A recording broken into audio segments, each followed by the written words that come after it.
Olá, você está no canal Amador. Vamos aqui falar de mais um livro do Percy Jackson e aqui a gente já está no volume 4, né, que é a Batalha do Labirinto. E assim, muitas das coisas que acontecem nesse livro eu não estava recordando, né, do que acontecia e tal. Foi legal de ver. E aí eu me deparei com um dos motivos também, né, que me fez não gostar um pouco desse livro, né? A gente já começa a história aqui com o Percy tentando mais uma vez arranjar uma escola ali para estudar. A gente lembra que ele, como meio sangue, eles carregam essa característica de ter dislexia, né? De não acompanhar o estudo nesse mundo real, nesse mundo humano, né? Melhor dizendo. E ele tenta mais uma vez. E agora nessa escola ele está junto ao novo namorado, enfim, da mãe dele, né?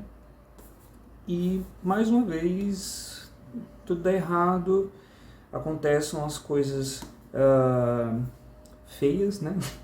Nessa nova escola, pega fogo, ele encontra mais monstros ali dentro. E ele recebe a ajuda da Rachel, né? E Rachel Elizabeth Dare. Ela aparece ali na Maldição do Titã como uma humana que vê através das névoas. Então, ela consegue enxergar os monstros, assim como os semideuses.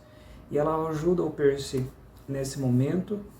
E o mais engraçado é que esse livro, a principal característica dele vai ser a questão dos relacionamentos adolescentes, vamos dizer assim.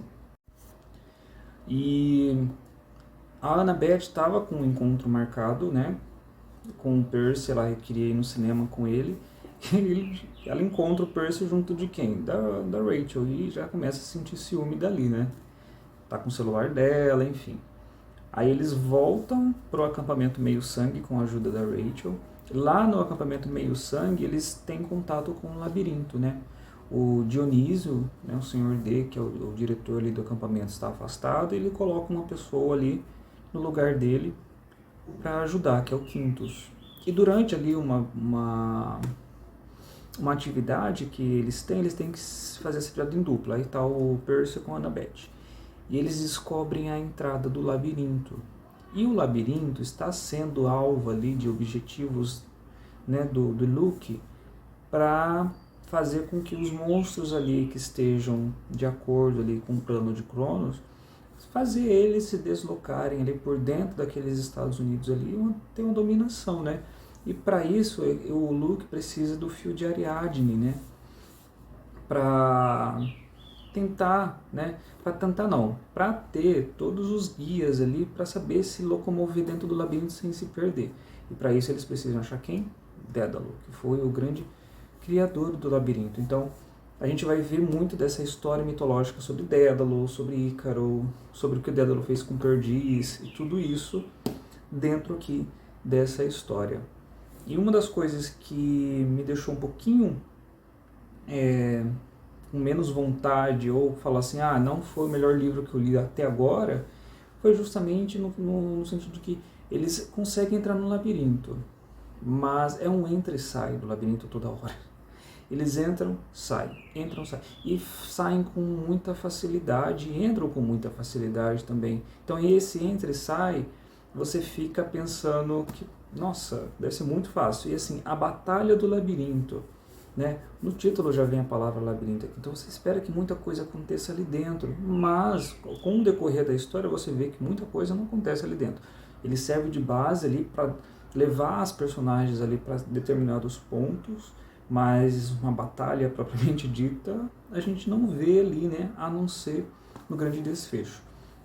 Então a Annabeth é incumbida de uma missão, né? Ela recebe ali do oráculo a sua profecia, ela esconde ali a última frase, porque é uma frase muito ambígua, e como a gente se trata aqui de um livro onde os amores adolescentes estarão bem mais exaltados aqui, é uma frase que ela fica muito sentida, e ela demora para falar isso para o Percy.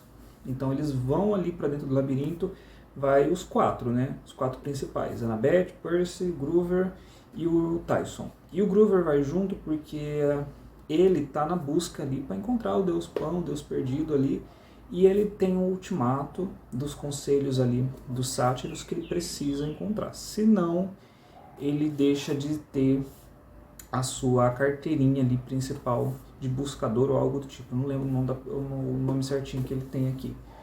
E ele vai também em busca do deus Pan, junto, né, de Percy e de Annabeth. Eu encontrei uma frase no texto que me remeteu muito a uma questão um pouco mais atual sobre a questão do fazer em nome de algum deus, né? Em nome de Deus, fazem muitas coisas em nome de deuses, coisas boas ou coisas ruins. Eu achei essa frase bem interessante de compartilhar.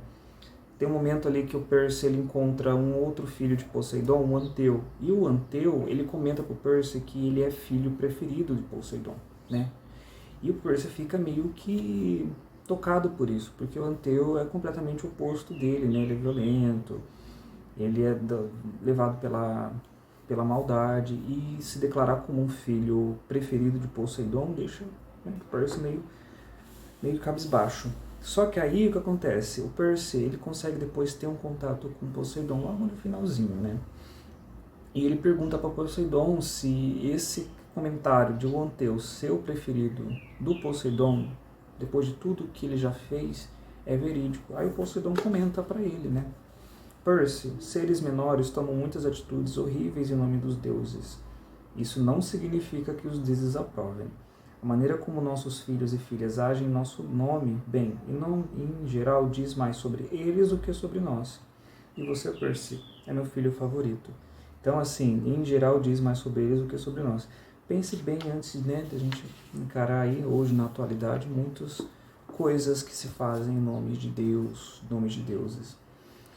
E, como eu falei, da questão dos relacionamentos, né? Uma das personagens principais que aparece aqui dentro, que eu acho que dita também, é bem simbólico, é a deusa Hera. Ela aparece aqui dentro e ela é colocada como uma deusa também manipuladora das coisas, né? E Annabeth e Percy, agora os laços deles começam a se tornar um pouquinho mais concretos, né? Há um momento do grande beijo dos dois aqui, algo parecido com o que a gente esperava ali com Ron e Hermione. Aí a gente percebe que os laços ali entre eles já estão mais concretizados, né? Ele se sente mais, ele consegue, ele, como fala, delinear, ele consegue avistar mais o que ele está sentindo com relação a Annabeth. E Annabeth também demonstra isso, apesar de que a Atena, no final ali do livro da Maldição de Titã, falou que não seria boa coisa, né? Não seria boa coisa que ele se aproximasse dos filhos de Atena, por exemplo, né? É engraçado que até a Annabeth comenta aqui com Percy também como os filhos de Atena nascem, né? Se Atena é uma deusa virgem, assim como Ártemis, por exemplo. E ela explica para ele, né, que como a deusa nasceu da cabeça de Zeus, os filhos também nascem da cabeça de Atena, e que a relação de Atena para com o ser humano ali é através do quê? Do conhecimento, da admiração do conhecimento. Eu achei isso muito interessante. Tem um momento também que o Percy conhece a Calypso, né?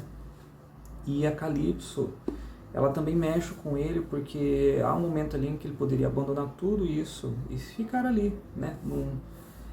Na ilha dela e viverem juntos felizes para sempre. Só que ele toma a sua decisão propriamente dita, né? Mas também é um sinal da questão de relacionamento que envolve. Então é um livro muito voltado para essa questão de amores, descobrimento das paixões, enfim. Mas o grande porém desse livro é sair e vir do labirinto muitas das vezes, e aqui a gente já tem um gancho para o final, né? Porque o Nico de Angelo, como ele acaba o Maldição de Titã um pouco com raiva do Percy, tudo que aconteceu com a irmã, aqui a gente tem um ponto nessa história, um ponto final nessa história, onde o Nico declara ali mesmo que ele sim está do lado do Percy, mas assim, ao modo dele, né? Então, a releitura é feita com sucesso.